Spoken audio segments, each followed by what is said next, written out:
Një kujtes për shkrimtarin, albanologun, juristin dhe publicistin që i dha zë origjinës së lashtë të kombit me prova të pakundërshtueshme.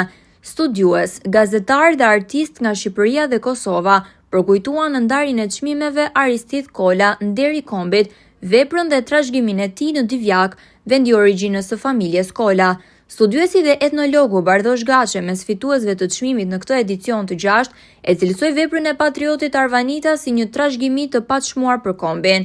Rilindas i kohëve moderne, që u përball në mes të stuhisë me shtetin grek, e quajti gazetari Artan Hoxha, gjithashtu fituesi i çmimit Aristidh Kola, Nderi i kombit, prezantuesja ikone e ekranit Silvana Braçe dhe Valbona Davidi gazetare, e vlerësuan si nder të veçantë marrjen e një titulli që mban emrin e gjuhtarit të madh Aristidh Kola.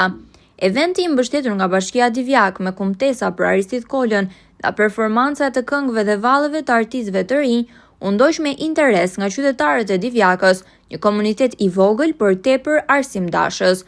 Çmimet Aristidh Kola, Nderi i kombit ndahen për të 6-in vit nga Unioni i Gazetarëve Shqiptar.